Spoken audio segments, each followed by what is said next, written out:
Green Business, le magazine des hommes et des entreprises qui prennent soin de la planète. Nathalie Croiset sur BFM Business.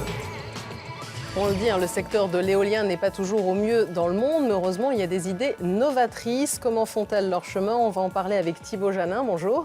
Bonjour. Vous êtes directeur marketing d'Eol Water. Et alors, on va parler d'éolien, mais on va parler aussi d'eau. Dominique Pialot, bonjour. Bonjour Nathalie. Dominique Pialot de la Tribune, parce que voilà, si on parle d'eau, de vent, on va comprendre ça dans un instant avec Eol Water, parce qu'on comprend bien à travers le mot que les deux éléments sont mêlés. C'est vrai que l'eau, véritablement, sa préservation, c'est l'un des gros enjeux de ce 21e siècle. Oui, alors il y a effectivement beaucoup de sujets autour de l'eau dont on parle heureusement de plus en plus. Là, on va se focaliser sur l'accès à l'eau potable, puisque vous verrez que c'est un lien direct justement avec Eol Water. Alors, d'après les dernières estimations de 2010, en fait, ce sont 800 millions de personnes dans le monde qui n'ont pas accès à l'eau potable. Ça, c'est les estimations officielles de l'OMS, de l'ONU, de l'UNICEF. Mais il y a d'autres estimations privées qui établissent entre 3 et 4 milliards le nombre de personnes qui n'ont pas un accès pérenne à l'eau, c'est-à-dire c'est seulement quelques heures par jour ou quelques jours par semaine. Et dans certaines régions, ça représente une majorité de la population. En Afrique subsaharienne, c'est 40% des habitants. En Indonésie, 43%, c'est-à-dire quand même 100 millions de personnes qui n'ont pas du tout accès à l'eau potable. Et dans les zones rurales et les campagnes pauvres, c'est 97% des habitants qui ont accès à une eau qui n'est pas diffusée par canalisation, ce qui engendre des risques de contamination importants. Donc on voit quand même qu'il y a un sérieux problème encore d'accès à l'eau potable dans le monde. Donc un problème d'accès à l'eau potable et aussi d'accès finalement à l'énergie moderne. Oui, alors effectivement, c'est 1,4 milliard de personnes dans le monde qui n'ont pas accès à l'électricité, mais au-delà de ça, ce sont 2,7 milliards, donc c'est vraiment une partie importante de la population mondiale, 40%, qui n'ont pas accès à une forme d'énergie moderne. Donc c'est des gens qui font appel à des combustibles solides, souvent du bois, pour se chauffer ou pour cuisiner. Là encore, dans certaines régions, par exemple en Afrique, c'est un quart seulement de la population qui a accès à une forme d'énergie moderne. Et globalement, on estime qu'il y aurait entre 130 et 150 millions de personnes dans le monde qui vivent dans des villages isolés sans ni eau ni électricité. Alors donc c'est un véritable défi justement d'apporter de l'eau potable à ces populations dont vous parlez, Dominique. Oui, parce qu'on ne le sait pas toujours, mais effectivement, le problème de l'accès à l'énergie, finalement, est un des freins majeurs de ce développement de l'accès à l'eau potable dans le monde. On comprend bien, par exemple, que c'est compliqué d'actionner des pompes à eau sans avoir d'énergie sur place. À ce sujet, je rappelle quand même que l'eau potable, ça représente une toute petite partie de la consommation d'eau sur Terre, puisque ce sont seulement 10% de l'eau qui sont consommées par les ménages. Oui. Et sur ces 10%, 8% qui sont dédiés à la boisson, en fait. Le reste, c'est pour faire la vaisselle, la lessive et que sais-je encore. 70% par l'agriculture et 20% par l'industrie. Donc, plusieurs technologies, évidemment, se développent pour essayer d'apporter des solutions à ces défis qui sont à la fois de l'eau et de l'énergie. On sait que, par exemple, Vernier, qui est le fabricant d'éoliennes français, d'éoliennes anticycloniques, s'est beaucoup développé sur les pompes à eau solaire en Afrique. Un Italien, je viens de découvrir ça, un Italien a développé une solution pour, à partir de fours solaires, transformer de l'eau salée en eau potable. Mais Eol Water fait encore plus fort, puisque lui fabrique de l'eau à partir de l'air, grâce à une éolienne un peu particulière. Dont va nous parler Thibaut Janin. Donc déjà, d'où est venu finalement Eol Water? Comment il a été créé? Comment ça a été lancé, cette idée? Alors, fabuleuse finalement, oui, il faut le dire. Tout à fait révolutionnaire. Eol Water, c'est une jeune entreprise innovante qui a été créée en 2008 par Marc Parent, qui est l'inventeur de ce procédé. Donc, il a mis du temps, je crois qu'il a mis 8 ans aussi à y arriver à la création de son Il a mis à peu près une quinzaine d'années. Donc l'idée lui est venue quand il était dans les Antilles, qu'il était soumis à de fortes coupures d'eau et d'électricité. Donc il a commencé à récupérer de l'eau d'un climatiseur et puis il l'a couplé à une petite éolienne. Et puis, quand il est retourné en France, il a trouvé que c'était une bonne idée, donc il a commencé à développer ce projet. Il a mis en place plusieurs prototypes et ça aboutit petit à petit à la création d'Eol Water autour de ce concept-là. Et alors, qu'est-ce que c'est ce concept? Est-ce qu'en 2 mots, vous pouvez nous expliquer comment on fait de l'eau à partir de l'air, finalement? Alors, déjà, c'est important de donner une idée de taille, je pense, de cette machine. Ce n'est pas une machine pour particuliers. Elle fait 30 mètres de haut, elle pèse un peu plus de 12 tonnes. Et elle permet de créer et de l'eau et de l'électricité. Donc, c'est très important de le dire. ça apporte une vraie solution à ces deux problèmes, notamment qu'on trouve dans les pays en voie de développement. Et dont parlait Dominique. Voilà. Donc, comment ça fonctionne?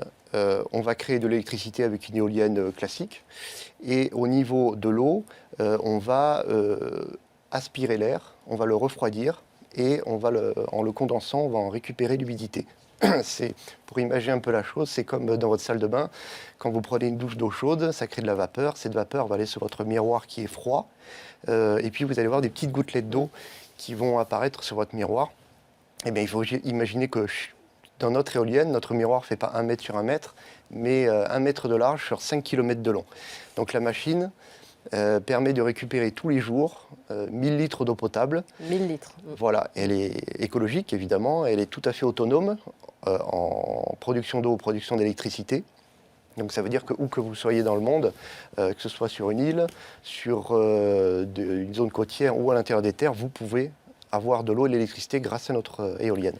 Alors, à quel prix revient en fait le litre d'eau qui est créé de cette façon-là? Et est-ce que vous avez des perspectives de le faire peut-être baisser s'il est encore très élevé? Et comment? Alors, le prix au litre d'eau aujourd'hui, il se situe aux alentours de 3 à 5 centimes d'euros le litre.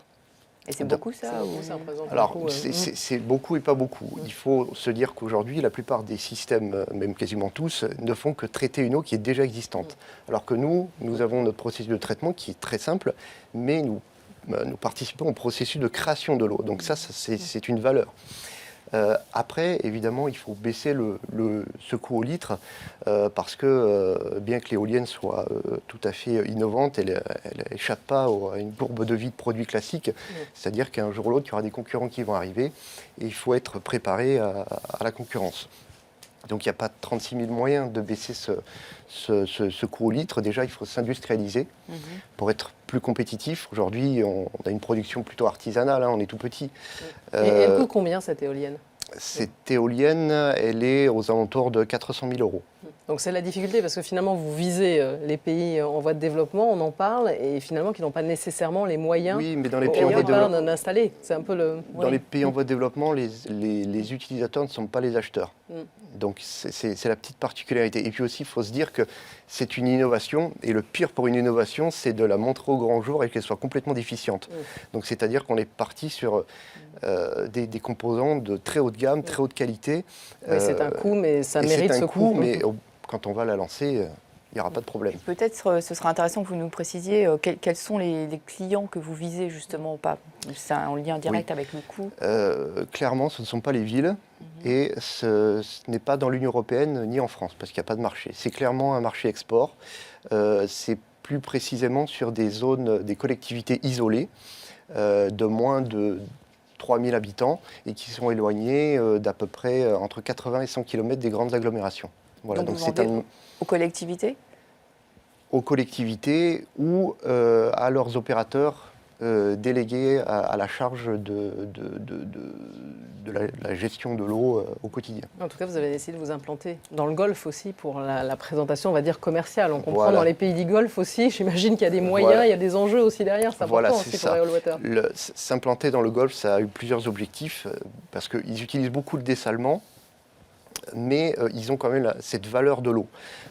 Parce que quand ils sortent des villes, Dubaï ou Abu Dhabi, c'est le désert, il n'y a plus rien. Donc ils savent ce que c'est que l'eau. Et puis en même temps, ce sont des gens qui ont engagé un processus depuis quelques années de promotion des écotechnologies. Donc ils sont très ouverts à ça. Et puis, au bout du compte, c'est quand même une zone, c'est un carrefour entre deux continents qui sont confrontés au problème de l'eau. C'est l'Afrique et l'Asie. Donc c'est un bon positionnement pour notre technologie. Donc vous avez ce projet qui était initialement à Abu Dhabi, qui maintenant est plutôt sur Dubaï. Hein. Mais oui, voilà, parce que la première phase a été sur Abu Dhabi, on l'a testé. C'est important de pouvoir dire à nos prospects, voilà, on l'a testé en plein désert, donc ça offre un gage de crédibilité, même si la plupart des gens ne vivent pas dans le désert. Mais bon, ils aiment bien poser cette question, et maintenant on peut dire oui, ça fait de l'eau dans le désert. Donc c'était une première phase à Abu Dhabi de test au niveau quantitatif et qualitatif. Et puis, on va l'implanter définitivement sur Dubaï d'ici début 2013. On pourra la montrer au public. Ça veut dire que ce soutien, vous n'aurez peut-être pas pu l'avoir en France?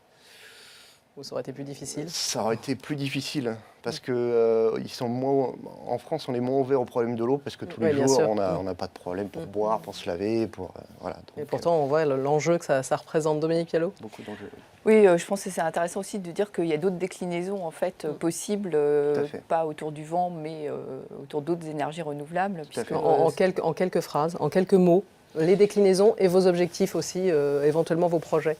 Alors, la déclinaison toute simple, c'est soit on peut arrêter le système éolien et mettre le système de production d'eau au sol, le coupler avec des panneaux solaires ou avec le réseau local. Donc ça permet de diversifier, d'étendre la gamme. Donc c'est important, il y a certains pays qui n'ont pas de vent mais qui ont une bonne exposition au soleil. En termes de projet, on a une feuille de route qui a été fixée jusqu'à 2017 puisqu'on termine cette première phase de développement. Où là, c'est plus une phase d'engagement d'un processus industriel et d'expansion commerciale. Donc, on est à la recherche de partenaires financiers pour ça, sur une hauteur de levée de fonds, voilà, donc pour ceux qui peuvent nous écouter, aussi nous regarder sur BFM Business. Avec comme objectif de pouvoir créer des éoliennes qui auraient une plus forte capacité de production d'eau, parce que indubitablement, ça va faire baisser le coût au mètre cube, et c'est l'objectif, être vraiment compétitif sur ces éoliennes. Merci à vous. Bon courage, bonne route aussi pour ce projet quand même qui est faire de l'eau potable avec du vent. C'est quand même un enjeu, on l'a bien entendu, qui est crucial pour le monde entier. Merci Thibaut Jamin, directeur marketing d'Eol Water. Et puis merci aussi à Dominique Pialot de la Tribune qu'on retrouvera bientôt. C'est déjà la fin de Green Business, mais vous pouvez nous retrouver en replay, revoir l'émission si vous le souhaitez sur le site bfmbusiness.com. À très bientôt et très bon week-end sur BFM Business.